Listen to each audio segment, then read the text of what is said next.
Yeah, hello everyone. Thank you so much for giving some of your evening up for this, I think, really important conversation. As mentioned, my name is Andrew Williams. I'm the co-founder of Alberta Electronic Music alongside Isis Graham, which is right there, and Matt Carter, who could not be with us today. If you don't know what Alberta Electronic Music is, and the Alberta Electronic Music Conference, we're a 5-day conference based in Calgary, where it's a sort of meeting of Canada's electronic music industry professionals. So anyone from people involved, promoters, festivals, logistics, DJs, producers, we all come together for about a week to share our knowledge, educate each other, network, learn from each other, inspire each other, and have a really good time as well. So it's in November this year, November 13th to 17th. So if you're considering a career in the electronic music industry, it is one of the best places to walk away inspired and with real strategies on how you can actually make a living in the industry. So this panel is the balancing act. So strategies for balancing your career, creativity, and mental health. And in putting together this panel, the roots of it were that the conversation around mental health and career and creativity kept on coming up in all the creative circles that I was interacting with and that Isis was interacted with and all of our friends were interacted with. And last year, I had a very, very rough summer where I had essentially a mental breakdown due to too much work, like working a full-time job, doing festival after festival after festival, as well as planning AEMCON with the crew. And so one of the things that really helped me through the moments and through the hardest times was having conversations with people that are similarly creative-minded and similarly have walked a different path or walked through the path. So that's kind of the root of this conversation, and it's really kind of a collaborative thing here. So if you guys have questions, I really want to encourage you guys to ask them. There'll be lots of times for questions at the end of the panel, but also throughout the panel. If there's something that's really burning that you want to, please put your hands up. I'll point you out and repeat your questions so that everyone can hear. Perfect. Yes, a little bit of housekeeping. So yeah, this is about an hour and a half. There'll be questions at the end. In terms of mental health resources, I think I really want to kind of give a big round of applause and shout out for the Base Coast harm reduction team. So maybe a round of applause for them. They really do incredible work. They kind of set like some of the industry standards in.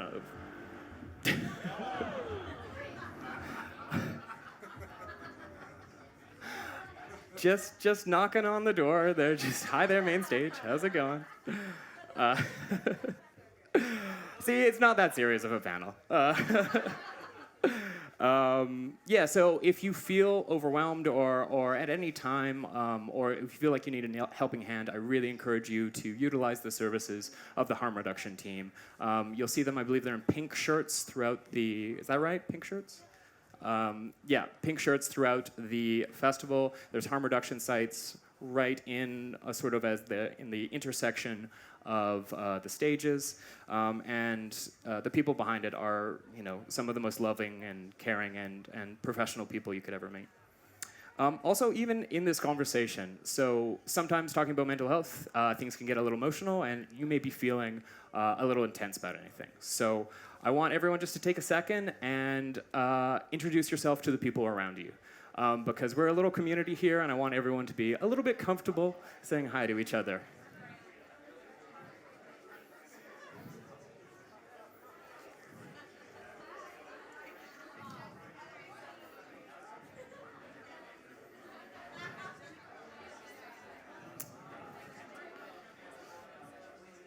Perfect. Okay, great. Bunch of chatty Cathys.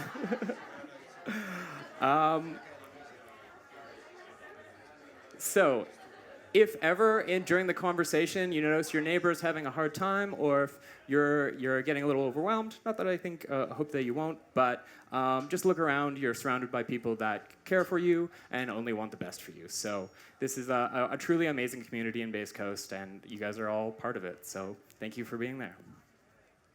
Okay, let's get to our panelists. So we actually have 4 panelists. One of them is just running a little bit late. Starting off, we have Yip Wong, aka Deft, right here. So he hails from the UK, from hard-hitting, energized dance floor cuts to lo-fi powerful soundscapes.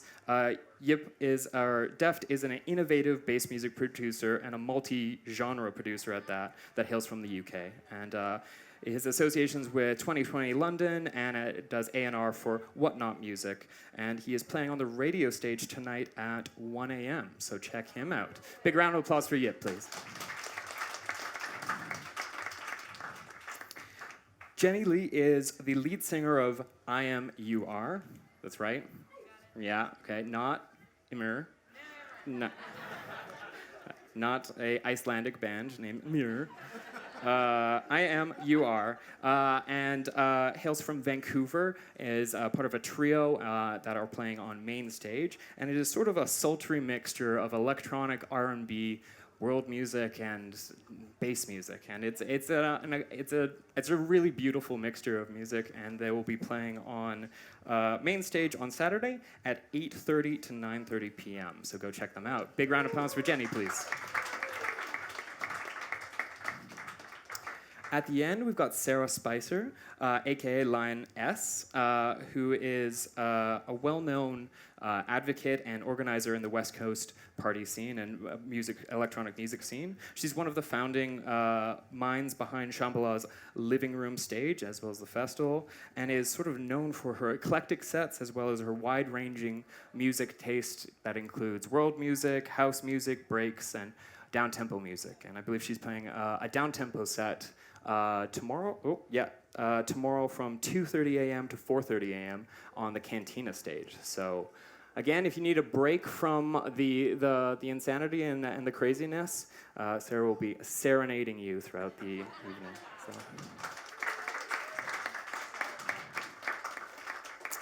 So. We have one panelist that will presumably come flying in here at some point, and that's Will Sabatini.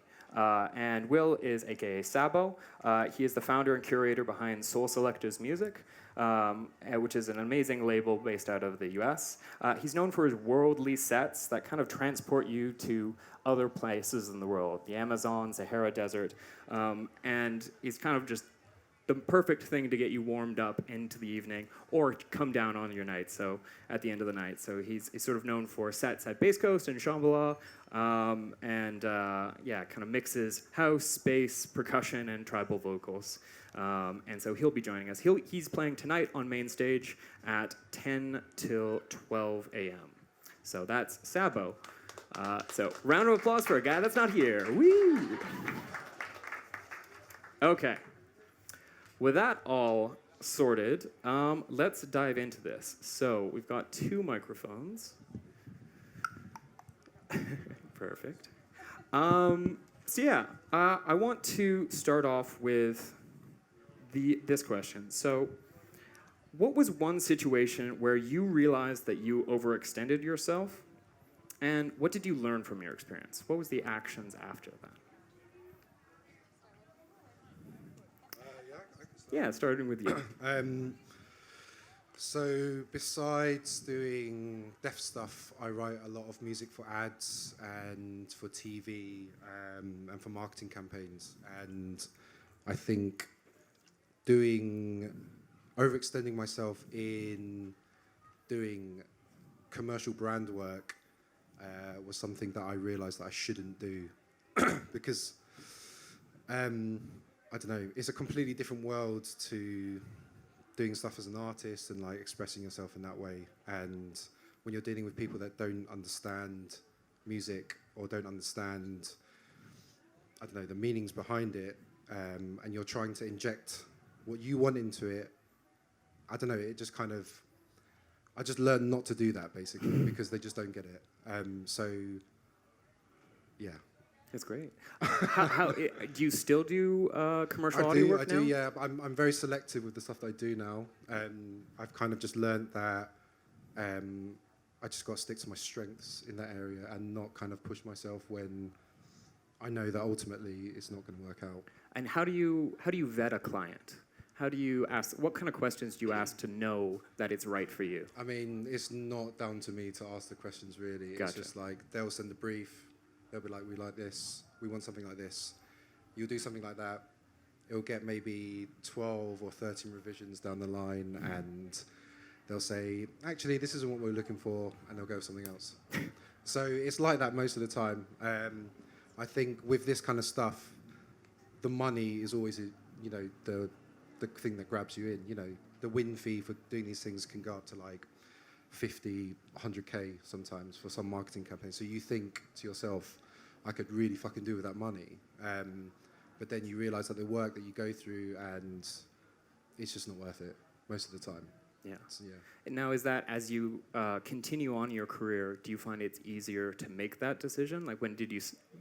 Is this a recent realization, or is this something that you came to early? Yeah, it's something that I've come to realize in the last year or so, just from trying a lot of different briefs, and I think, yeah, I don't know. I just turned 30 last weekend, so Happy birthday! thank you, cheers. I wasn't fishing for a happy birthday. I I was just saying, I don't know. I just realized now it's just not worth wasting time on and energy on things that like I can't really change, basically. Yeah, you've got limited bandwidth. Yeah, exactly. Yeah, pretty much. Yeah. That's wonderful. Thank you. Yeah, cool. Jenny. Hey, I got off to a little rocky start. I was trying to do too many things by myself at once, and I remember applying for a grant for a music video, those old Much Music videos, the $10,000 ones, and we had just started our out, and I had no idea what a grant was, what a grant application, like what the fuck is a marketing plan, but I knew that I really wanted this music video grant because I had a really great idea. If any of you have seen the video for FFL, that's what I'm talking about. So I worked for like 2 months so hard on this grant, even though I, again, had no idea what I was doing. And it came down to the last day, and I was waiting for one file from my bandmate, and he went out and forgot to give it to me. When he got home, he sent it to me, and I had 3 minutes left to submit. Again, a month of work, all by myself. I submitted it in time, or so I thought, because what I realized was that the deadline was Eastern Standard Time and not Pacific Standard Time. So I was 3 hours late. So what I learned from this was read the deadline and reread it 12 times, and especially if you're living in BC, reread it again. Delegate when I can, which sometimes is a luxury because, you know, the saying, if you want something done right, do it yourself. But I think just being more communicative with my bandmates about what I need and when I need it. And just asking for help as well from community, like reaching out to people who have done grants before, and maybe they have a template that they'd be happy to share with you. And trust me, there will always be those people. And if you guys ever need help with that, I'm happy to.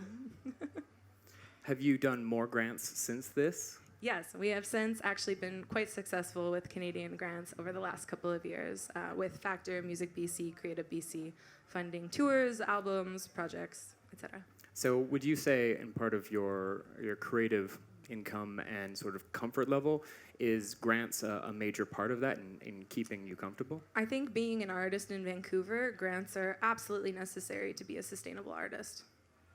I think that's probably go artist anywhere in Canada. Probably yeah. anywhere in Canada. And we're so lucky to have them because they don't have them anywhere else. And I'm like, it's crazy, you guys. If you are not involved in the grant system and you are an active musician or even artist or workshop host or venue promoter, look into the grant system because you'd be surprised with what projects you could get funded with some elbow grease.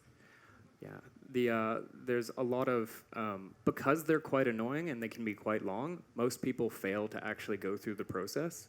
So there's a lot of grants that you can submit for that will actually not have that much competition in them, especially in the electronic genre for a factor. So there's a lot of money to be had if you can just stick it through and learn. If you're a folk musician, it's way more competitive, but for an electronic musician, there's a lot of money to be held out there. Yeah, So, lots of opportunity. yeah, awesome. Thank you so much. Sarah. All right, well, that's a big, for me, it's like a huge, there's nothing specific that I'm going to share because I feel like my whole life as an entrepreneur, I've been in this ocean of many, many, many mistakes or learning experiences and due to stress. But a particular time in my life was about 13 years ago when I was self-employed, and I can relate to what Jen's saying about being that lone wolf, not understanding how to ask for support or even realizing I had so much support around me. And saying yes to too many things, pretty much everything. And at the time, I was booking we were curating Shambhala, the entire festival. But this is like, I don't know the exact year, but leading up to year 10. It was a lot smaller and less work, but way too much for two people in those days. Plus, I was trying to go to school, so I moved to Vancouver for like 6 months.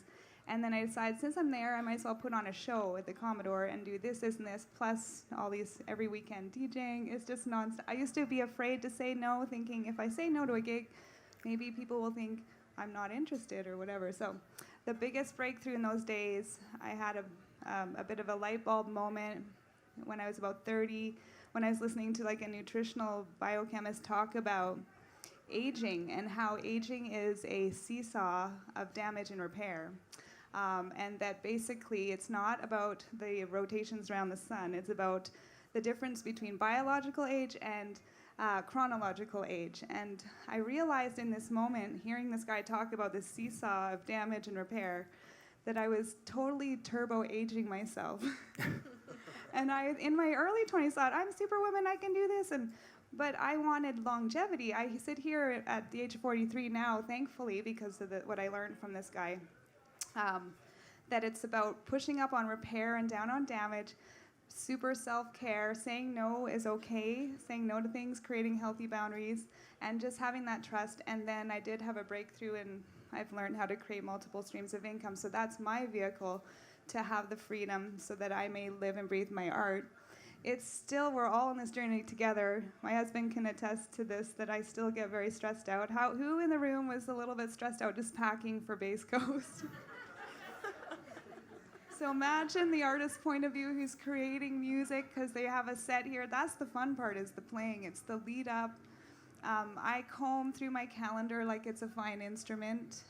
I really build my days so that I have time for myself, and it still flips out of balance. So I'm just really grateful to be included in this panel and learn from everyone, and thank you. Thank you as well to everyone. Those were some amazing answers.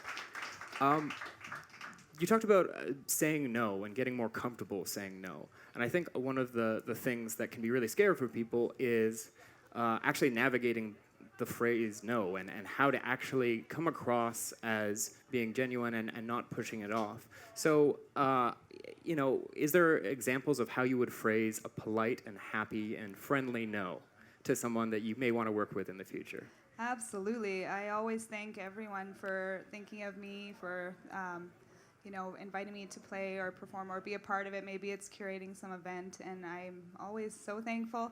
And then I'll say I'm not available on this date because of whatever reason. It's not an excuse. Sometimes I always tell the truth. I actually am on purpose needing some time and space to just for self-care, and because I've got commitments to going to Base Coast and do Shambhala and all this, it would be too much for me, but I would really love it if you thought of me again, because I'd love to be a part of it, and I love what you're creating.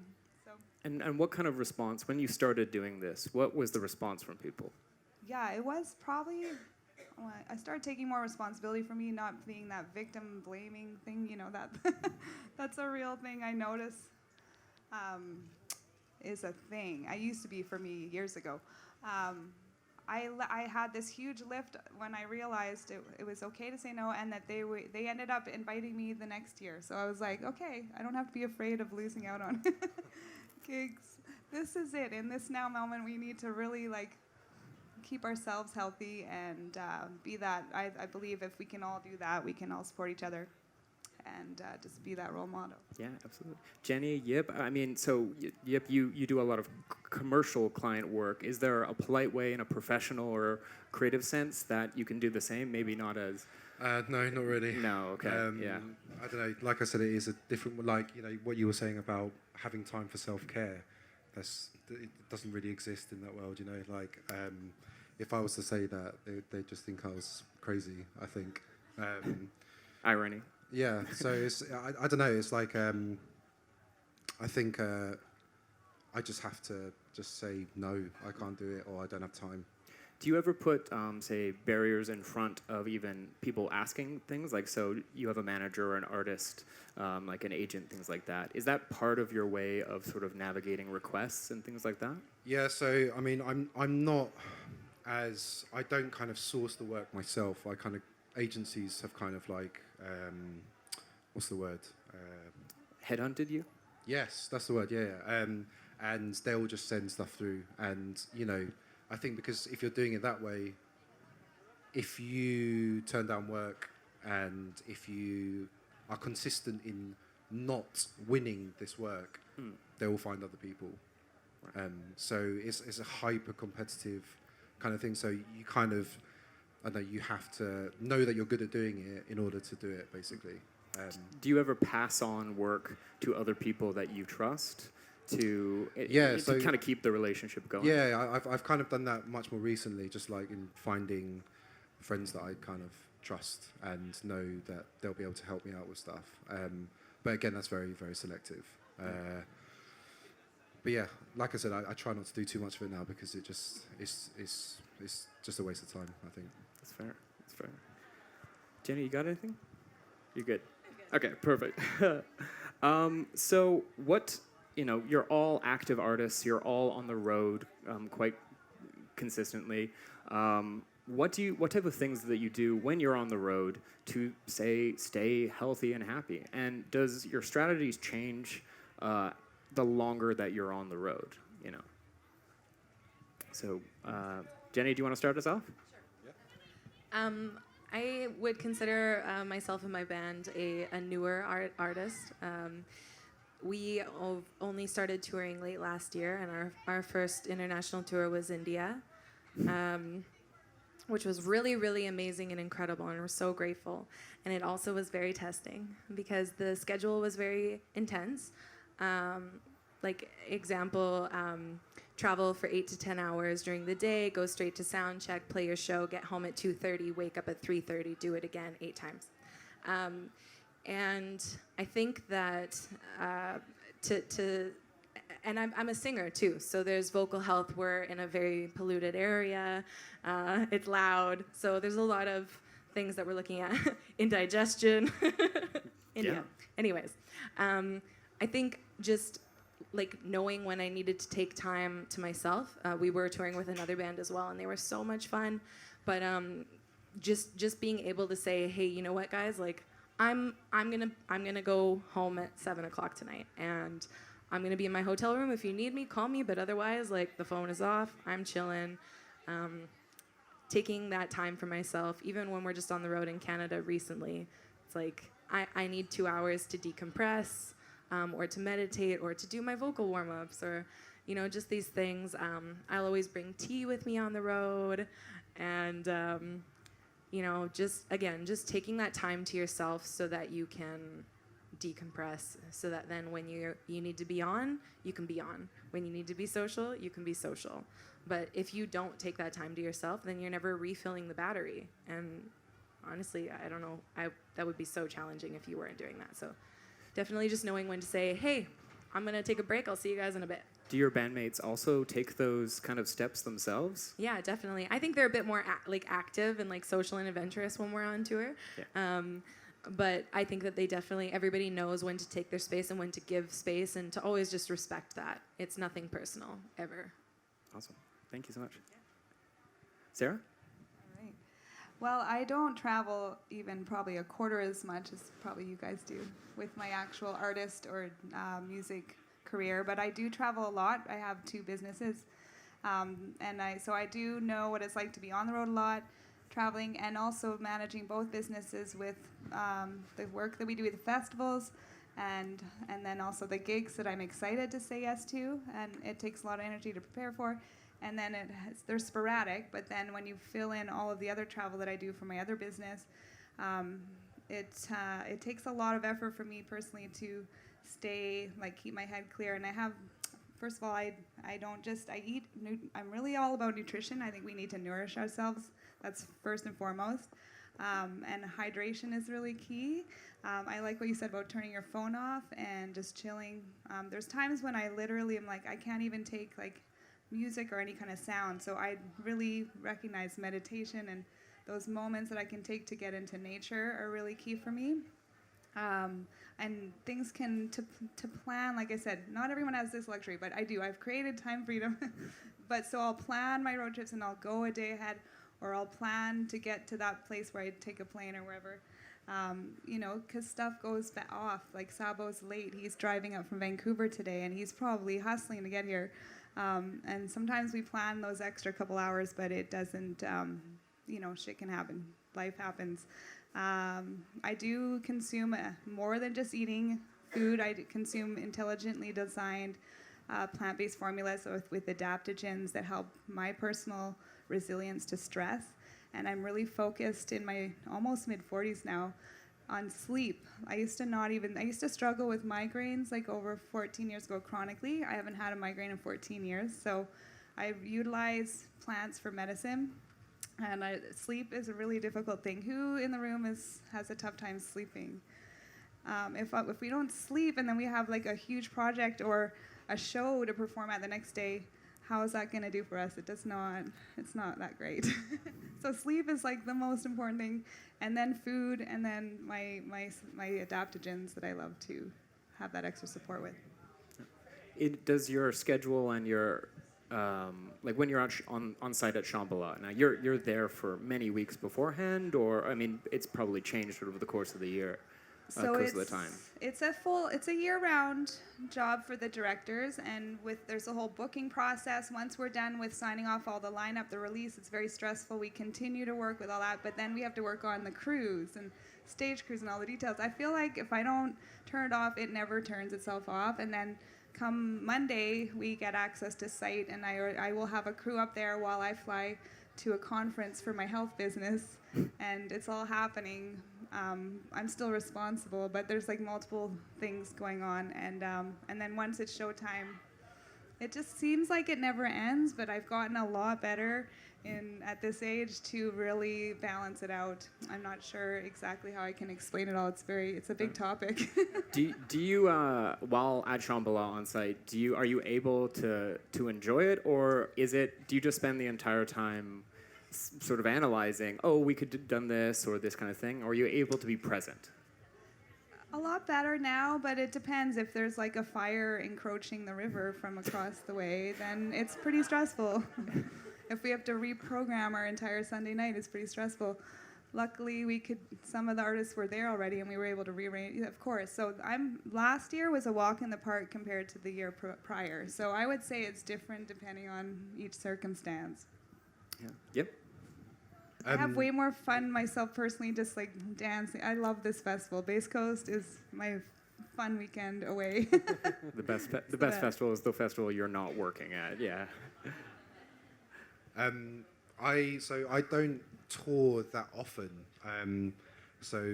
It's quite sporadic when I go and do shows. I'll maybe do a leg in the US, or I'll do like a few shows. It's very like kind of dotted around the year.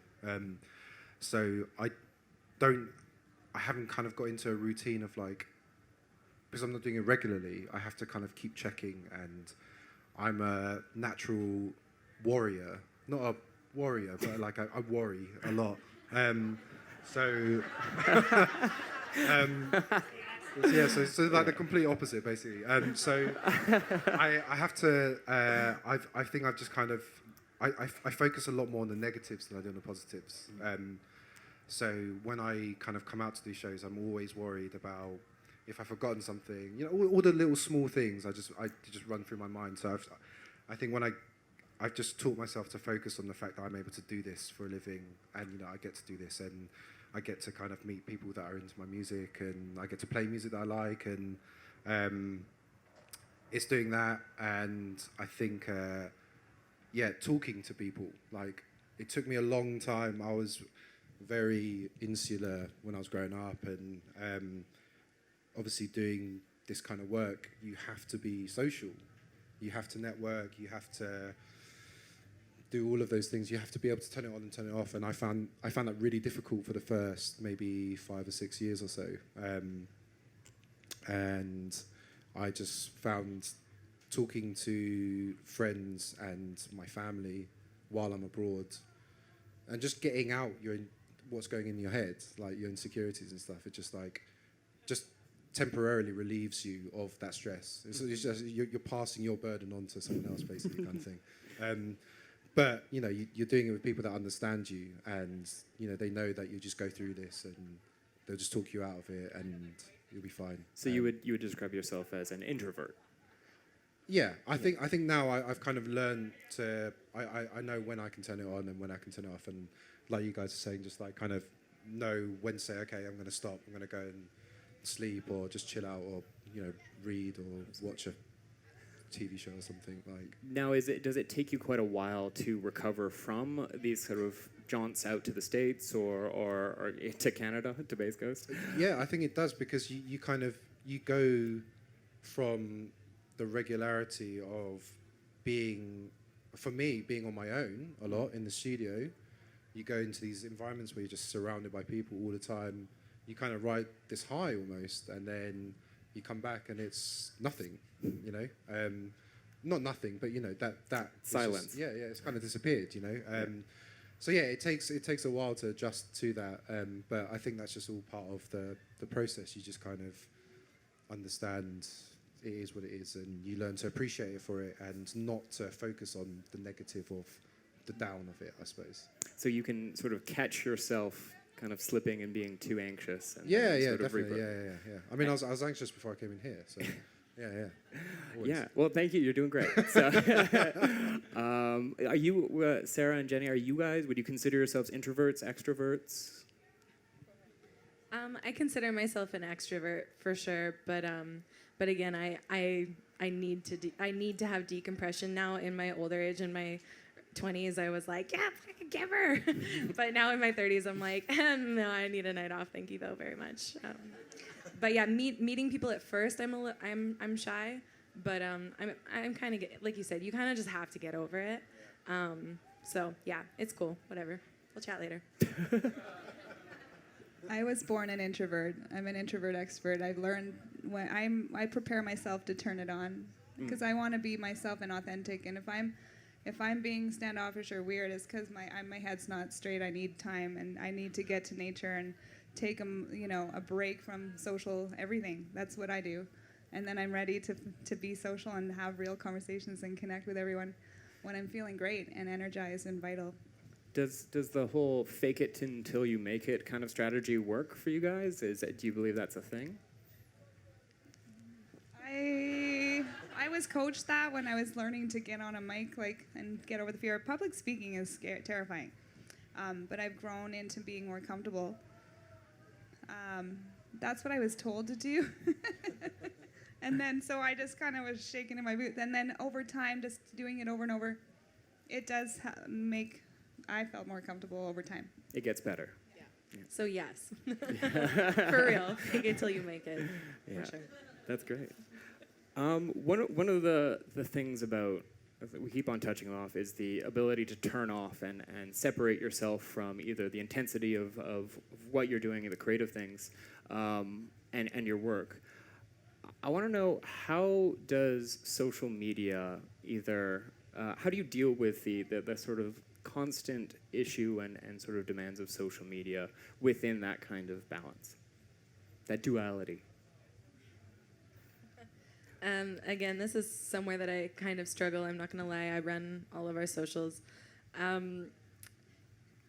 I definitely am not as active as I think we were in our earlier stages, and we just kind of choose choose that because it's just what's best for all of our mental states.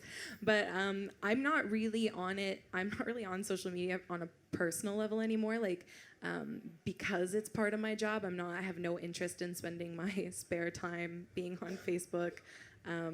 So I've kind of just traded one for the other. I think in the beginning when I was still actively doing both, I was just like, the fuck am I doing? I'm on social media, like that's my job, and that's not my job. My job is to make music and enjoy my life, right? So, yeah, I've kind of just traded one for the other, and trying not to spend too much time on it otherwise. Interacting with our audience is really important to us because that's why we do this, is to connect with everyone, and so it is important for us to respond and communicate, but it's not, you know what I mean, at our own pace. We'll always get back to you. After a show, do you check social media? You know, I sometimes like to watch the videos after, but I'm going to tell you why. I'm sure that, yes, it is partially just the narcissist in me, but it is partially because I learn so much from watching videos of our performance. So I'm actively like looking for what I can improve on next time. So yes, I do watch the videos after the show, and then that's kind of it. That's like my recap for the night. Nice. Yeah, nice. Yep, Sarah? I am really bad at social media. I kind of go through phases of deleting it off my phone and getting it back again. It's just, I don't know, I think I talk about this quite a lot with my friends, either like other music producers and stuff, and I think what we always kind of come down to is what your intention is at the end of it. What is your intention of the work that you're doing? Like, I think now there is an avenue for, I don't know, this might be really naive of me to say, or just like quite shitty of me to say, but you know, people will just use social media to get to a place, and the art that they're doing isn't seen as, to a lot of people, as, you know, good, I suppose. Yeah. And I don't know. I think I'm only saying this because I've been doing this for quite a long time now, like 10 years or so. And I think I've built up an audience, and I know that my audience probably don't really care that much about me being really witty or, you know, posting memes and stuff. I think it's more about me posting music, and I don't really do that often anyway. So I'm pretty bad at social media. But yeah, I don't know, like, it really depends on the person as well, you know. If, you know,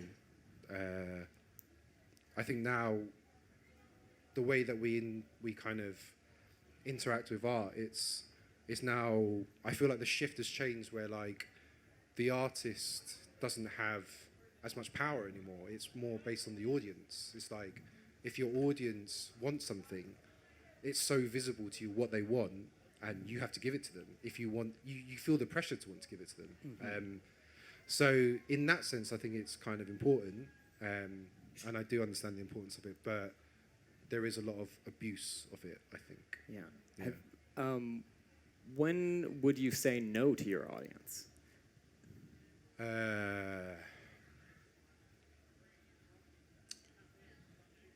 I say no in nice ways.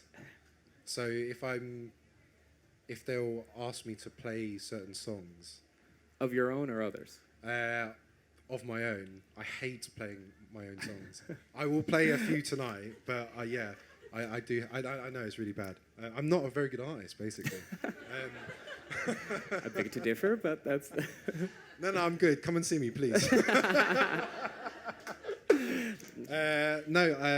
You know, if people ask, I'll say, yeah, sure, I'll do that. And sometimes I will, if I build up the courage to do it, and sometimes I'll just pretend to forget, I suppose.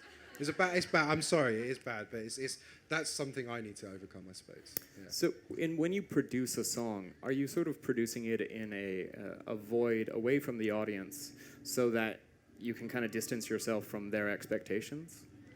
Yeah, I think so. Always, like, you know, my album that came out early this year was kind of, it was the first thing that I really tried to put my feelings into my work, really. I always try to kind of build narrative and stuff in my music, but this album was about the kind of maybe the last 4 years of my life, of going through the loss of my sister. And that was it was a really scary thing to kind of put that out. But I think my intention with making music is I want to replicate the feeling that other artists have given me when I listen to music. And if I can do that by using narrative and using my experience, then I think that's only a good thing. And yeah. Do you, is the fact that you put so much of yourself and your story into this album, does it relate to how proud you are of the album?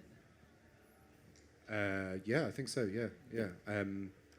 It's weird, it's just, it took me kind of 3 years to write, and it's such a personal thing when you get to the point of release and you put it out, and it's no longer yours. It's like, it's down to everyone else to interpret it the way they want to interpret it, and I think that's the whole point of it. Like, so it's a kind of like, I don't know if you feel the same with like the process. It's like, I much prefer the process than the outcome, if that makes sense. Once it's out, it's just like, oh well, what do I do now?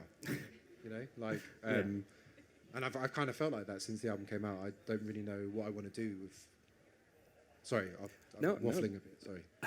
Well, so there's like the dynamic in the band world is you write an album, you go away for 6 months, you write an album or a year, and then you tour it for 1 to 2 years. But certainly in the DJ and the electronic world, where it's so many EPs, singles, constant release, if you're not releasing every month or every couple months, you're not the latest thing. Was the choice of doing an album a very conscious choice to kind of try and break away from that? Yes, I think so. I've been wanting to do it for a while, and I kind of thought that this would be a really good time to test myself in a way and see if I could see how it would come out, see if like actually expressing myself through my music properly would give me the same satisfaction as it did, as how I previously released music. So it was fucking scary because it was so personal. So yeah, I don't know. I think we were saying this just before. It's just like you use the fear to kind of get you through things, I suppose. Yeah. Jenny, I mean, obviously you write a lot about what you know. So what is your creative process in this? I think for anyone that has listened to IMUR before, you'll notice that the lyrics are quite personal, quite vulnerable. But like you were saying before, I think like a lot of it just comes from what your intentions are. And as I was saying before, my intentions is to connect genuinely to the people around me. And to do that, I have to be honest, right? So yeah, there is a sense of proudness or pride that comes from releasing work that is really honest to you, that's really genuine and feels good, and you really poured your heart and soul into it. Obviously, it is a give and take because it's not just for us. It is, in the end, for you. But I think to give you the best product, we have to dig deep, right? And we want to be original. We want to give you an experience. We want it to be unique. And so, yeah, I think digging a little deeper on your creative side when you're producing or writing an album is really important. And especially as a songwriter, lyrically, that's how I identify with that. I like to write a lot about my experiences with, I was an alcoholic. I've been sober for going on 4 years this year. Thank you. Thank you. I also identify as queer, fluid, so getting to express myself with my lyrics through that when I'm currently in a monogamous heterosexual relationship, getting to sing about that other side of myself is so important to me, for me to be able to express myself that way. And I feel so blessed that I'm able to do that openly, and it feels really good.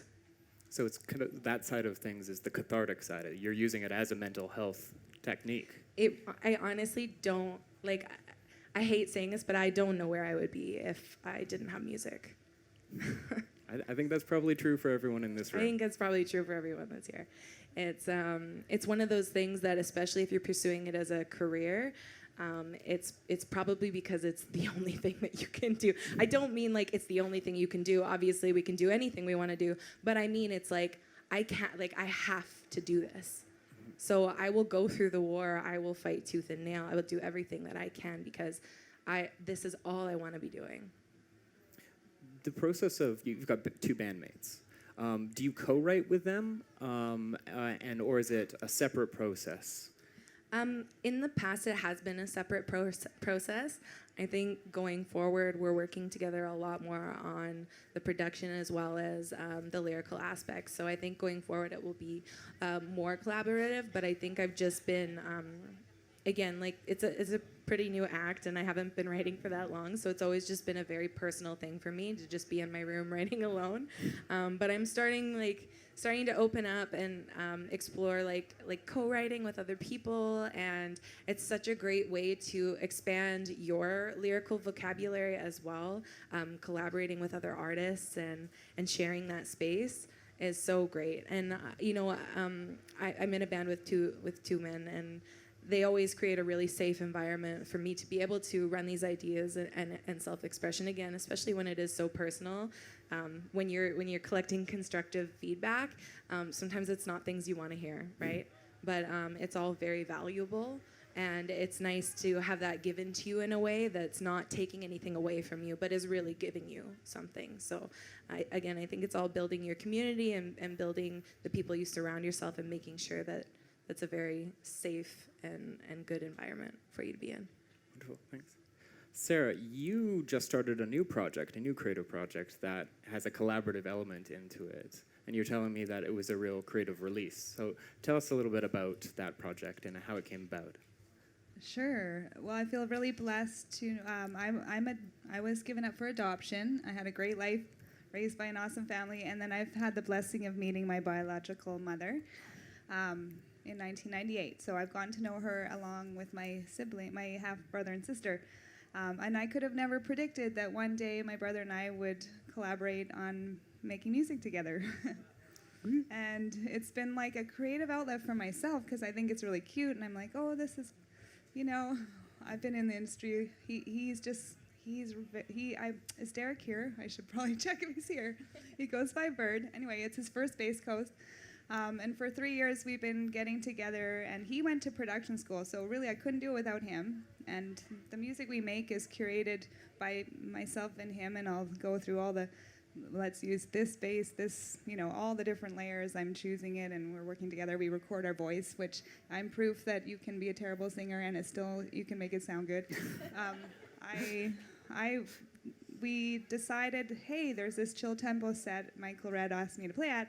It'd be cool if we could make some like droney ambient and some down-tempo, some bassy, chill, down-tempo music together.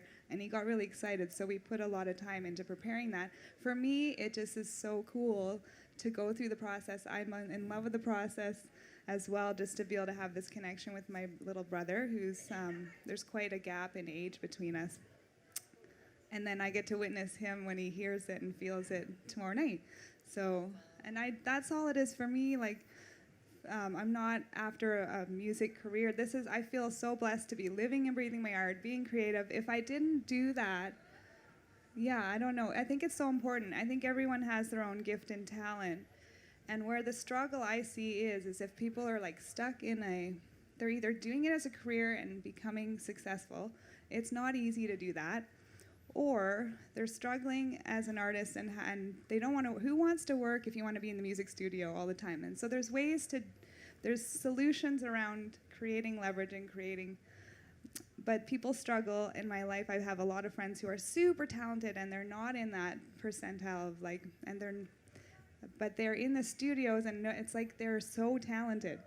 So I'm trying to get to my point here. Sorry. My point is. Yeah, I'm here to help support people to look at other ways to get free so they can live and breathe their art on the planet. And I'm very grateful that I'm able to do that for myself as well. Over the years at Shambhala, you've given a lot of artists a different platform, or like, a wonderful platform to either sort of launch their careers or see different, see a much bigger audiences than they perhaps would ever seen. What have you seen in terms of the people that have come through your stage? What have you seen in terms of making the most of that type of opportunity and kind of taking it to the next level?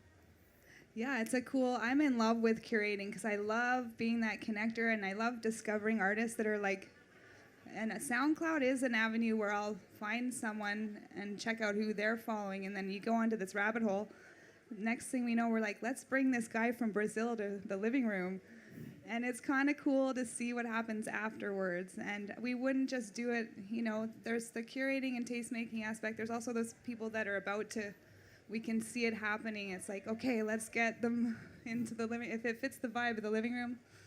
I love seeing what happens after. It's a great platform, and for me, it just brings me joy to witness what happens after that. It's pretty cool. That's awesome. So this is maybe a question to just kind of, we're going to jump into some audience questions in a little bit. So if you guys have a question, please prepare it, think about it in your mind, and then we'll jump into it. But what advice would you give yourself when you, say, looking back 10 years, 20 years, what advice would you give yourself?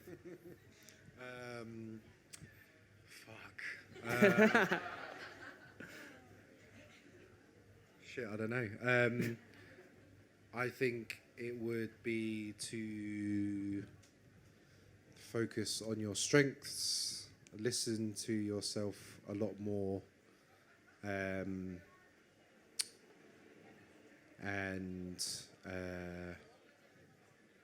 I don't know, I kind of feel like, I think you were talking about it a bit earlier, just like saying yes to a lot of things. I kind of think you have to go through that process in order to understand that you don't have to do that.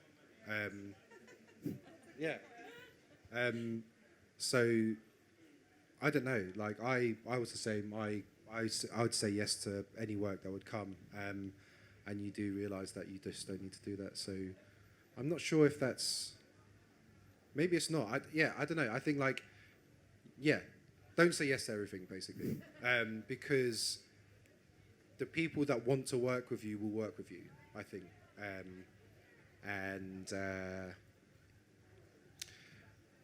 I think just, I'm a really firm believer in just like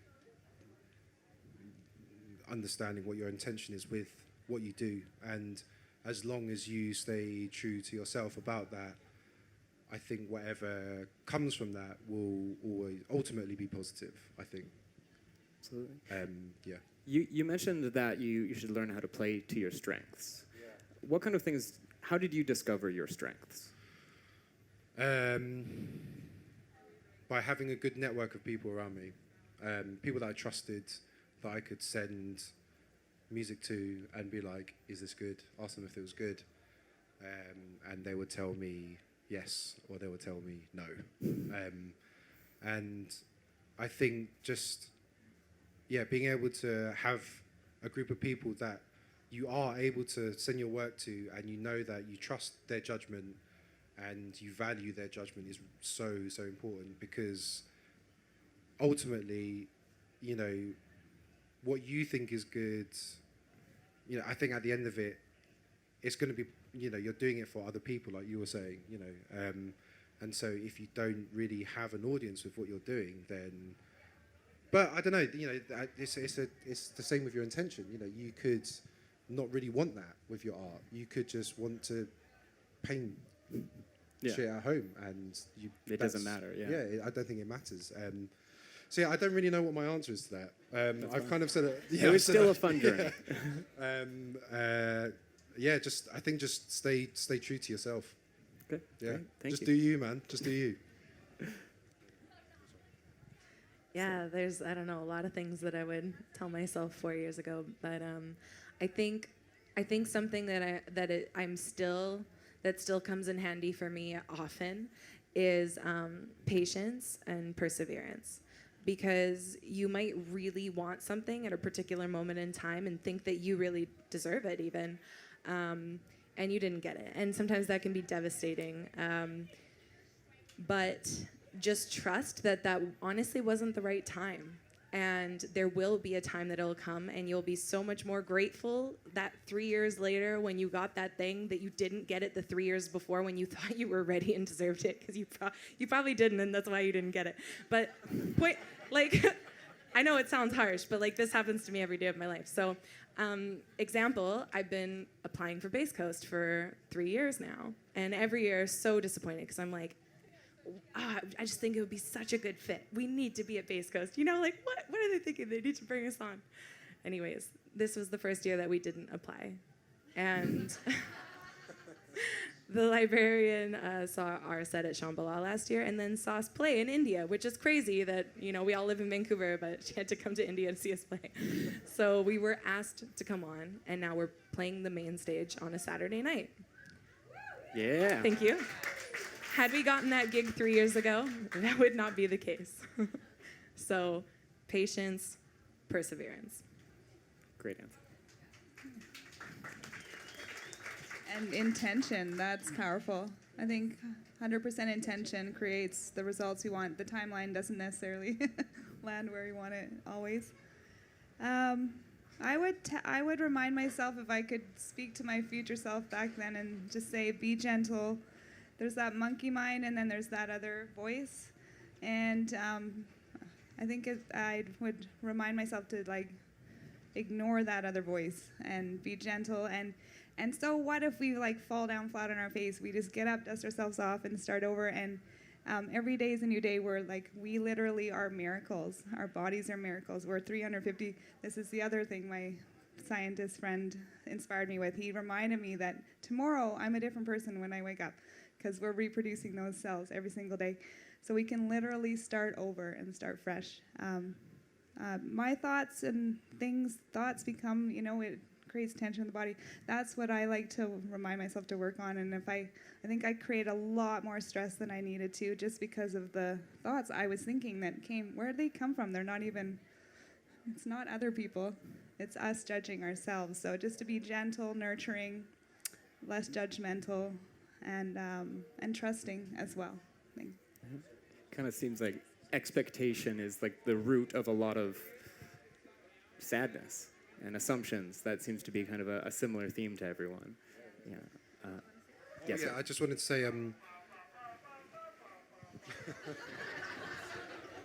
yeah, I did want to say that, but no,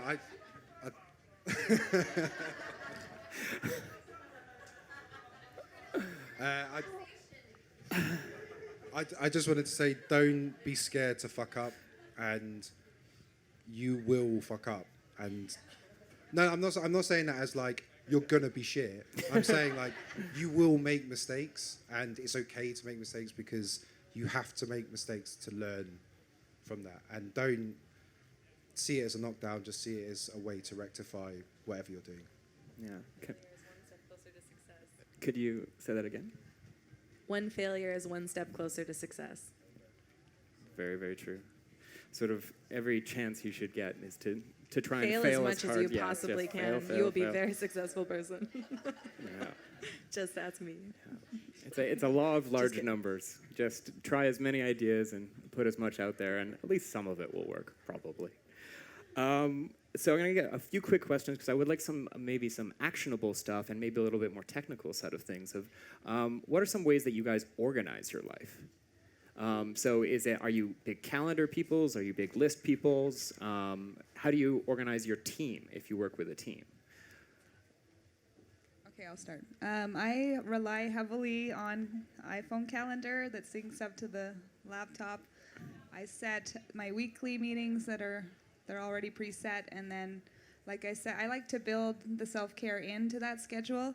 So, and then there's times when just things get busier, and you're like, oh, it's the first thing to toss out the window is I was going to go for that bike ride. But then that little window will open up, and I'll take action and just jump on the bike and or whatever it is for you, to take that time to get the blood flowing or whatever.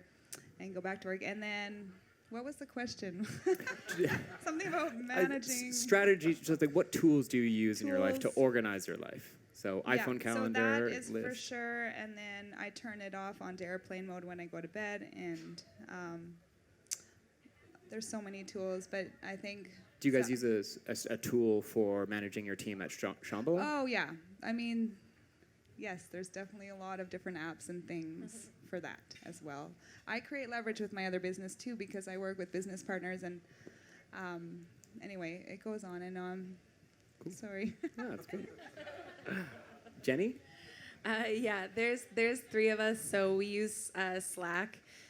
We used to use Facebook Messenger or like phone message, and shit just gets lost as fuck. And you're like, what? You said that? I don't know. You say a lot of things. So we have Slack now that has like 50 different like. You can like choose what like group you're messaging in. Like it's all the same 3 people, but you'll have like rehearsals, general, random. My bandmates he's like, yeah, we have a lot of weird shit. But do you know what I mean? Like it's very sectioned off. So it's like, and it tells you whenever there's a new one that's unread. So it's great because there's never any like, I don't remember you saying that. It's there, bitch. So like, just go back and look at it. And just holding everybody accountable to those things. We also share a Google Calendar, and then I have my own personal one as well for my own personal meetings. And I like that though, scheduling in personal care, because as was mentioned earlier, like, oh yeah, that time just like doesn't exist, and like it does feel that way. So really, like you have to make that time, because otherwise, like you're right, it doesn't exist. It sounds like a privilege and a luxury, but it is. We have to. It has to happen. I don't think we use other stuff. Is that it? I mean, yeah, that's it. I highly recommend. Yeah, highly recommend Slack and Google Calendar. Is it better than Basecamp? I think we're going to move to Slack. I'm excited to learn about it. Is it better than I've only used Slack. Basecamp? We used to use Trello, but that was also just confusing as fuck for what we were using it for, which is just like a way to communicate and keep track of things. Trello is great for when we have like a ton of shit to do, like, okay, we've got these like 8 songs we need to finish production, but we also have to book this US tour, but we also have to like prep our rehearsals. So that's when like Trello can come in handy, because it's like you have your duties card and everyone can again take accountability and like be on top of what their tasks are. Yeah, so that's a task management system. So Basecamp, Trello, Asana, they're all task management systems that if you are working with a group of people, I highly, highly, highly, highly recommend getting everyone on it. Asana and Trello, there's free versions of them. If you have a big team, Basecamp is I think $99 a month or something like that, which is totally worth it if you have a big team. I'm really into them, so this is a side things, but they create accountability, and that's usually a lack of accountability is often where I personally see teams break down, and where my teams in the past have broken down is a lack of accountability. So it kind of speaks to that. Yep. I'm not the most organized person in the world. I don't know. I do use the calendar and stuff. But I often find that there's quite a disconnect with using technology to organise stuff. I mean, I think, for teams and stuff, I think it's good. But I don't often work in a team. It's normally just me. And I just write things down a lot. I have notes, and I have a pad on my desk. And I'll set, important dates. I'll just kind of set a reminder for a week before, for 2 weeks before, for 2 days before, for 1 day before. This is the snooze approach. I do it for everything on the calendar. But then with other stuff, I just find that writing it out just makes it feel more real, and it makes it feel like I have to actually engage with it. Oh. Hey. A round of applause for Will Sabo. Yes. Hi. Okay, great. So we're going to go to some audience questions real quick. Will, we're going to put you on the hot seat real quick. What advice would you give to yourself a younger you version of you? What have you learned over your career? Don't drink alcohol. Okay, tell me about that a little bit. No, I'm just kidding. But really, I mean, I don't know what you guys have been talking about, but I mean, traveling a lot, if you drink, it's game over. Like, one hangover ruins the tour. Yeah. And at my age, I get hangovers easily. So, Well, this coconut I water. just try not to drink anymore. Really, it's really hard, but it's the only way. Yeah. I personally can keep going. So sort of taking care of what you're putting into your body in order to do the marathon rather than. Yeah. You know, I mean, if you have an intense flying schedule and, you know, you're not getting much rest, you need all the energy you can get. So eat healthy and try not to drink. Perfect. Okay, great. Okay, Yeah. I would love to Sorry. jump out into. It's probably not what you wanted to hear. No, that's great. That's perfect. Is there any audience questions? Perfect. Let's start over there. So the question was, do you find your families are supportive of your career? My family don't understand my career. My parents don't, but my siblings are very supportive, even though some aspects of it they don't really understand, but they try to. And I think it's really important, like, to have that. But yeah, my parents just don't. They don't get it at all. I'll play the music and they'll be like, "Oh yeah, this is nice. Why are you releasing it on records? Do people still play records?" Like, yeah. Have they ever been to one of your shows? You know what? My stepmom came to one of my shows for the first time.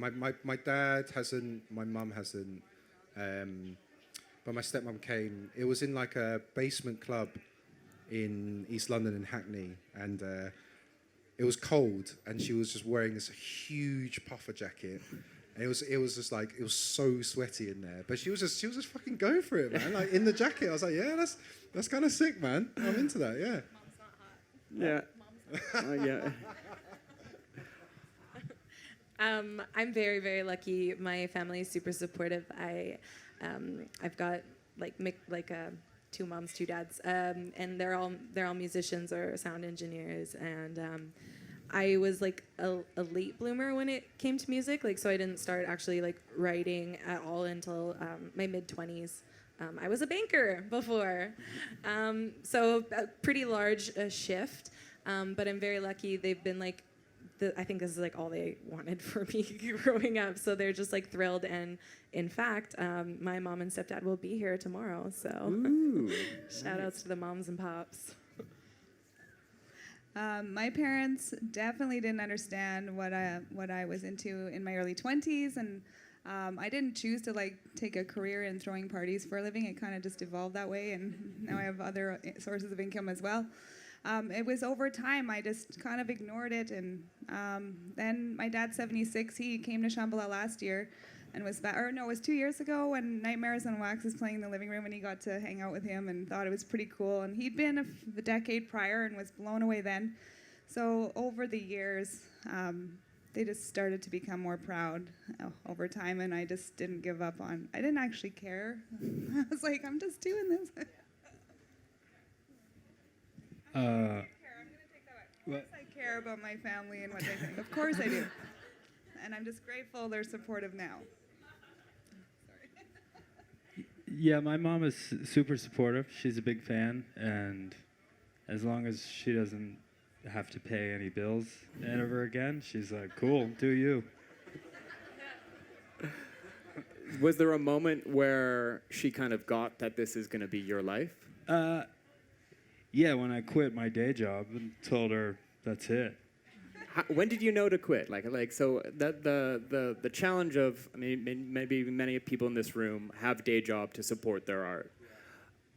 When did you realize you could cut that sort of safety net? I mean, you just got to take the jump, I guess. Take the risk and be confident in your art and know that you can make it happen. And I actually had set this weird, like, deadline in my head, like, because I did it when I was like 25 or something, and I was like, well, if I'm not successful by 35, I'll go back to engineering or something. And then I was like 38, and I'm like, well, I guess I'm not gonna go back. I already passed that threshold, you know, like, I don't know. So once you were in it, there was no looking back. I mean, yeah, I was just full on passionate about it, and I just knew, like, this is what I wanted to do. So Okay. I just gave up everything, you know. Yeah, totally. I went, yeah. Perfect. Any other questions? Perfect. Just at the back then. Sorry, could you say that again?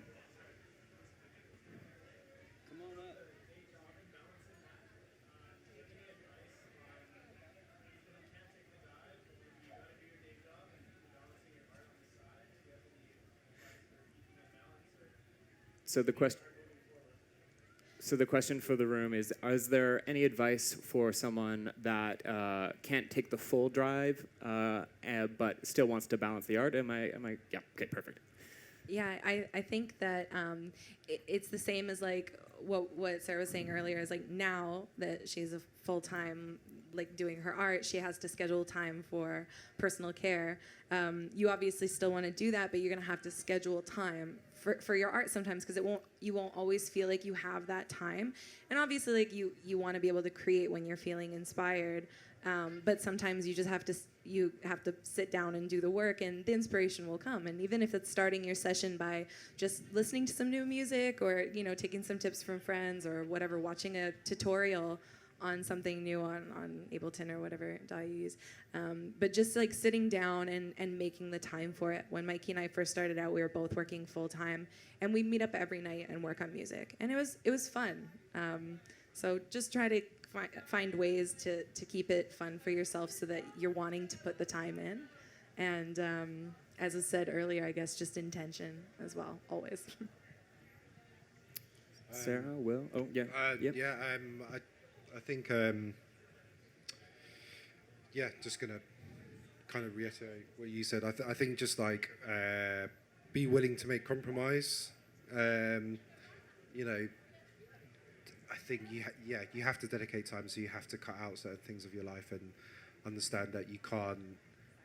Yeah, you have to sacrifice. You have to not go out and see friends sometimes, and I think the more you do that, the more that you'll get to the point where you can be like, okay, I can stop.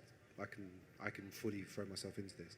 I mean, I say that, but I still work a part-time job, so I haven't made the dive yet myself, but it's on my list of things to do in my 30s. So yeah, I hear 38 is the perfect year to go. Yeah, for I think it. so. Yeah. So yeah, I think the more compromise and sacrifice you make, the more that you understand that it means something more to you. It's like very important, and I think from that you'll be able to make the jump. I think I can't speak from having a job personally, but we all have 24 hours in a day, and we all typically will divide that into 3 sections of 8. 8 hours to sleep, 8 hours to work, 8 hours to do whatever we want. Some people sacrifice sleep to play more or put more time into their job or career or music, whatever. Some people sacrifice other things. But really, it's about making those choices and prioritizing. Yeah, I mean, when I had a full-time day job in New York City, and then I would go and play 6 hours every night, and then go back to work at 9 a.m. So you just got to want it and not sleep as much. Really, you just have to hustle. Yeah. That's the balance, And then eventually, you'll be able to just say, fuck it to the day job. Cool. That's what I don't know. That's what I did. So Perfect. And just to touch on like maybe when you're ready to take the leap, because like that is an important decision to make. And I think especially some newer artists see some seasoned artists that are doing their work full time, and they think, well, I just need to quit my job because I need more time to just make music, right? And then you see a lot of people fall pretty quickly from that because things aren't popping off the way that they thought it would if they just had more time to do it. I think you do want to make sure that you are in a secure place with your art, and like they said, just kind of sacrifice and hustle until you can. But saying that you will never fly with one foot on the ground. That's what somebody told me. And that's when I was like, okay, well, this one's up here now, so I think it's time to let this one go, or else I'll be doing the splits. There's a phrase, if you want something done, give it to a busy person, which I find is very, very true, because there's a certain pressure that gets put on you when you are trying to juggle a lot of things. And it means you have to not second guess yourself as much. So that can be really, really valuable from a creative perspective, because you don't get a chance. You just have to do. So keeping that job even almost until you reach your limit, and then taking that other foot off the ground could be the strategy. But quitting your day job before you're ready just to figure out this music thing, I almost feel like is could be dangerous unless you're ready to go. I think I wrote more when I had a full-time job. Right. Actually, I know that I did. Yeah. Questions? Any other questions? Cool. Just in the back.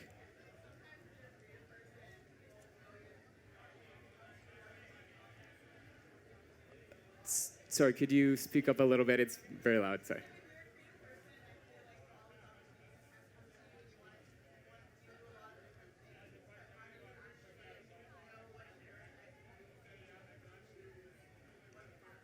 Perfect. So when you're given a lot of different creative opportunities, how do you prioritize and how do you choose a certain path? Is that the right? Good question? Summary? Okay. I think to start with, probably where the money is. I think if they're paying you, then you probably, I don't know, for me, that's kind of how it was.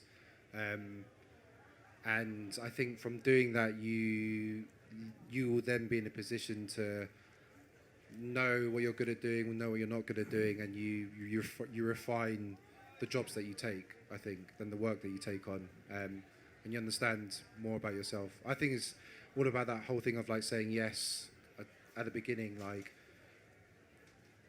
but I'm kind of contradicting myself because I said don't do that. So I don't know, actually. I'm going to pass it on to someone else. Can you repeat the question, please? So how do you, when you're given lots of creative opportunities, how do you prioritize? It's similar to what we talked about before. Knowing now what I know about how I value my time, and personally, I'll like, if something makes sense for me, it's not about the money necessarily, but it's like I'll make the choices that make most sense, where I feel most aligned. So if there's like a business event I'm doing on the island, and then someone asks me to DJ at Salt Spring the same weekend, I'm like, great, let's leverage time that way, and I'll say yes to those things. But if it doesn't make sense, it's okay to say no as well. And knowing about the projects that you're getting into, like, does it resonate with you on a certain level? Like, does it feel good? Are you doing it because it's an important project to the community, or are you doing it because a friend asked you for help, or are you doing it because there's a large price tag attached and you're interested? But I think like looking at all of it and how much is going to be required of you as well, and then just making sure that it like Sarah said, that at the end of the day, after looking at the whole of all your projects, making sure that it aligns. You good? Okay, cool. Any final questions else in the room? Okay, cool. Well, I think this has been a really wonderful conversation, and I think this is probably a great place to leave it. So I think just a major round of applause for our panel. And a major round of applause for yourself. Thank you so much for joining us. Remember to drink lots and lots of water, hug your friends lots, and enjoy the music. Tonight, we've got Sabo on main stage at 10 o'clock, I believe, 10 o'clock. Deft at Sabo radio stage at 1. IMUR on main stage tomorrow at 8 o'clock. And Sarah tomorrow at 2:30. Is that right? Sorry? At the Cantina, excuse me. So, yeah, thanks. Have a wonderful Bass Coast, everyone. Awesome. Thank you so much, Andrew. That was really good. All right, that's our last workshop for the day, you guys. Tomorrow we start back up at noon. So come back tomorrow at noon. Have a good night.